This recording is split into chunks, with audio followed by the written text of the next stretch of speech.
ഒരു 6 മാസം ആവുമ്പോഴേക്കും കുഞ്ഞിന്റെ കേൾവിക്കുറവിന്റെ അളവനുസരിച്ചിട്ട് അതിന് സ്യൂട്ട് ആവുന്ന ഒരു ഹിയറിംഗ് എയ്ഡ് വെക്കാം. ഹിയറിംഗ് എയ്ഡ് വെച്ചതുകൊണ്ട് മാത്രം കുഞ്ഞ് സംസാരിക്കണമെന്നില്ല. നമസ്കാരം. ഇന്ന് നമ്മൾ സംസാരിക്കാൻ പോകുന്നത് കുട്ടികളിലെ കേൾവിക്കുറവിനെ കുറിച്ചാണ്. ഇതിനെക്കുറിച്ച് സംസാരിക്കുന്നതിനായി നാദം ഹിയറിംഗ് പ്ലസ് ഹിയറിംഗ് എയ്ഡ് സെന്ററിലെ പ്രമുഖ ഓഡിയോളജിസ്റ്റ് മിസ് ഇസാന അബ്ദുള്ള മാം നമ്മളുടെ കൂടെയുണ്ട്. മാം, ഈ പരിപാടിയിലേക്ക് സ്വാഗതം. Thank you ma'am. ഒരു കുട്ടി ജനിച്ചാലുടൻ അവരുടെ കേൾവി ശക്തി പരിശോധിക്കേണ്ടത് അത്യാവശ്യമാണോ? ഏർലി ഇന്റർവെൻഷൻ അഥവാ നേരത്തെയുള്ള ഇടപെടൽ കൊണ്ട് എന്താണ് വ്യത്യാസങ്ങൾ നമുക്ക് വരുത്താൻ കഴിയുന്നത്? ഇന്നത്തെ നമ്മുടെ സമൂഹത്തിൽ സാധാരണയായിട്ട് കാണുന്ന ഒരു പ്രശ്നമാണ് കേൾവിക്കുറവ്. പക്ഷെ പലപ്പോഴും ആളുകൾ അതിനെ ഒരു നിസ്സാര പ്രശ്നമായിട്ട് കാണുകയും അതിന് വേണ്ട ചികിത്സ വൈകിപ്പിക്കാറുമുണ്ട്. കേൾവിക്കുറവ്, അതും പ്രത്യേകിച്ച് കുട്ടികളിലാവുമ്പം അത് അവരുടെ സംസാരശേഷി, ഭാഷാവികാസം, അതുപോലെ തന്നെ പഠനം എന്നിവയൊക്കെ ബാധിക്കുന്നുണ്ട്. പലപ്പോഴും പാരൻസ് ഇത് വൈകിയാണ് ശ്രദ്ധിക്കുന്നത്. പക്ഷേ early identification and early intervention അഥവാ നേരത്തെ തന്നെ കേൾവിക്കുറവ് കണ്ടുപിടിച്ച് അതിന് ശരിയായ ട്രീറ്റ്മെന്റും സപ്പോർട്ടും കൊടുത്തു കഴിഞ്ഞാൽ വളരെ നല്ല രീതിയിൽ തന്നെ നമുക്ക് കുട്ടിയെ ഇംപ്രൂവ് ചെയ്യാൻ കഴിയും. മാഡം, സാധാരണയായി സംസാരം വൈകുമ്പോഴാണ് മാതാപിതാക്കൾ അതിനെപ്പറ്റി ശ്രദ്ധിക്കുകയും തെറപ്പി മറ്റുള്ള കാര്യങ്ങളിലേക്ക് കടക്കുകയും ചെയ്യുന്നത്. എന്നാൽ ജനിച്ച ഉടനെയുള്ള കേൾവി പരിശോധന വേണമെന്ന് പറയുന്നത് എന്തുകൊണ്ടാണ്? ഞാനിപ്പോൾ പറഞ്ഞതുപോലെ തന്നെ കുട്ടികളുടെ സ്പീച്ച് ആൻഡ് ലാംഗ്വേജ് ഡെവലപ്മെന്റ് നമ്മുടെ കേൾവിനെ ഡിപ്പെൻഡ് ചെയ്തിട്ടാണ്. തലച്ചോറിന്റെ ഡെവലപ്മെന്റ് എന്ന് പറയുന്നത് ഏറ്റവും വേഗത്തിൽ നടക്കുന്ന ഒരു ടൈം പീരീഡ് ആദ്യത്തെ 3 വർഷമാണ്. കുട്ടി കേൾക്കുന്ന ശബ്ദമാണ് നമ്മുടെ തലച്ചോറിന്റെ ഹിയറിംഗ് സെൽസിനെ സ്റ്റിമുലേറ്റ് ചെയ്യുന്നത്. കുട്ടിന്റെ കേൾവിയിൽ എന്തെങ്കിലും ഒരു തടസ്സം ഉണ്ടെങ്കിൽ കുട്ടിക്ക് അത് ഭാഷ പഠിക്കാൻ കഴിയില്ല. അതുകൊണ്ട് വെയിറ്റ് ആൻഡ് വാച്ച് എന്ന രീതി, അതായത് കുറച്ച് കഴിയട്ടെ, കുറച്ച് കഴിയുമ്പം ശരിയായിക്കോളും എന്ന രീതി ഇവിടെ അപകടമാണ്. ജനിച്ചാൽ ഉടൻ തന്നെ യൂണിവേഴ്സൽ ന്യൂബോൺ ഹിയറിംഗ് സ്ക്രീനിങ് വഴി കേൾവിക്കുറവുണ്ടോ ഇല്ലയോ എന്നത് മനസ്സിലാക്കണം. ഏതൊക്കെ പരിശോധനകളാണ് നമ്മൾ ഇതിന് ചെയ്യുന്നത്? പലപ്പോഴും മാതാപിതാക്കൾക്കുണ്ടാകുന്ന ഒരു സംശയമാണിത്. ഇത് വേദനയുള്ള ഒരു ടെസ്റ്റ് ആണോ? ഒരു കുഞ്ഞ് ജനിച്ച് 24 മണിക്കൂറിന് ശേഷം അല്ലെങ്കിൽ ആശുപത്രിയിൽ നിന്ന് ഡിസ്ചാർജ് ആവുന്നതിന് മുന്നേ ആയിട്ട് സ്ക്രീനിങ് ടെസ്റ്റുകൾ ചെയ്യണം.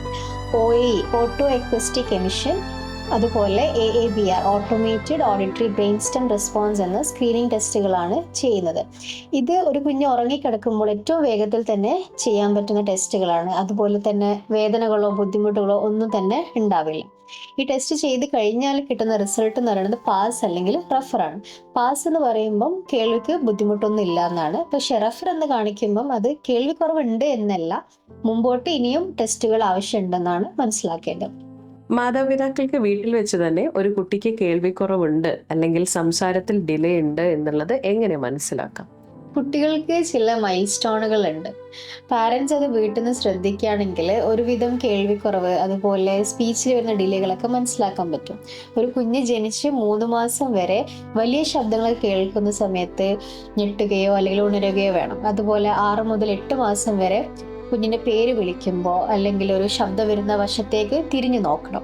പിന്നെ 1 വയസ്സൊക്കെ ആകുമ്പോഴേക്ക് ചെറിയ ചെറിയ വാക്കുകൾ, അമ്മ, അപ്പ, ടാറ്റ എന്നീ വാക്കുകളൊക്കെ സംസാരിച്ച് തുടങ്ങും. ഇതിലേക്ക് എന്തെങ്കിലുമൊക്കെ ഒരു മാറ്റം കാണുന്നുണ്ടെന്ന് തുടങ്ങിയാൽ ഒരു ഓഡിയോളജിസ്റ്റിനെ കണ്ടിട്ട് കുഞ്ഞിന്റെ കേൾവിക്ക് എന്തെങ്കിലും ബുദ്ധിമുട്ടുണ്ടോ ഇല്ലയോ എന്ന് മനസ്സിലാക്കണം. എന്തുകൊണ്ടാണ് കുഞ്ഞുങ്ങൾക്ക് ജനിക്കുമ്പോൾ തന്നെ കേൾവിക്കുറവ് ഉണ്ടാവുന്നത്? കേൾവിക്കുറവ് വരാൻ പല കാരണങ്ങളുണ്ട്.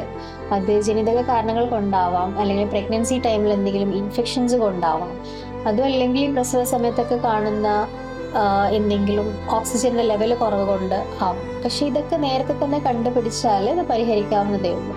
ഒരു കുട്ടിയിലെ കേൾവിക്കുറവ് കണ്ടുപിടിച്ചു കഴിഞ്ഞാൽ അതിന്റെ അടുത്ത സ്റ്റെപ്പ് എന്താണ് നമുക്ക് ചെയ്യാൻ പറ്റുന്നത്? ഒരു കുഞ്ഞിന്റെ കേൾവിക്കുറവ് ഉണ്ടെന്ന് മനസ്സിലാക്കി കഴിഞ്ഞാൽ അടുത്ത സ്റ്റെപ്പ് എന്ന് പറയുന്നത് ഏർലി ഇന്റർവെൻഷൻ ആണ്. ഒരു 6 മാസം ആവുമ്പോഴേക്കും കുഞ്ഞിന്റെ കേൾവിക്കുറവിന്റെ അളവനുസരിച്ചിട്ട് അതിന് സ്യൂട്ട് ആവുന്ന ഒരു ഹിയറിംഗ് എയ്ഡ് വെക്കാം. ഹിയറിംഗ് എയ്ഡ് വെച്ചതുകൊണ്ട് മാത്രം കുഞ്ഞ് സംസാരിക്കണമെന്നില്ല. അത് എന്തൊക്കെ ശബ്ദങ്ങളാണ് കേൾക്കുന്നതെന്ന് ആദ്യം തിരിച്ചറിയണം, എന്നിട്ടാണ് സംസാരിക്കാൻ തുടങ്ങുന്നത്. അതിനു വേണ്ടിയിട്ട് ഒരു പ്രത്യേക ഒരു ട്രെയിനിങ് ഉണ്ട്. അതാണ് ഓഡിറ്ററി വെർബൽ തെറപ്പി എന്ന് പറയുന്നത്. അതും കൂടെ കുട്ടിക്ക് കൊടുക്കണം. ഹിയറിംഗ് എയ്ഡ്, കോക്ലിയർ ഇംപ്ലാന്റ് എന്നിവ ഒരു കുട്ടിക്ക് എപ്പോഴാണ് ആവശ്യമായി വരുന്നത്? ഒരു കുട്ടിക്ക് ഹിയറിംഗ് എയ്ഡ് വെച്ചിട്ടും അധികം ബെനിഫിറ്റ് ഇല്ലെങ്കിൽ അത്രയും കഠിനമായ ഒരു കേൾവിക്കുറവുള്ള കുട്ടിക്കാണ് കോക്ലിയർ ഇംപ്ലാന്റേഷൻ എന്നുള്ള ഓപ്ഷൻ കൊടുക്കുന്നത്. അത് എത്ര നേരത്തെയാണോ ചെയ്യുന്നത് അത്രയും ബെനിഫിറ്റ് നമുക്ക് കാണാൻ കഴിയും. കുട്ടികളിലെ കേൾവിക്കുറവിനെ കുറിച്ച് ഇത്രയും സമയം ഇത്രയും വിശദമായി പറഞ്ഞു തന്നതിന് നന്ദി. Thank U.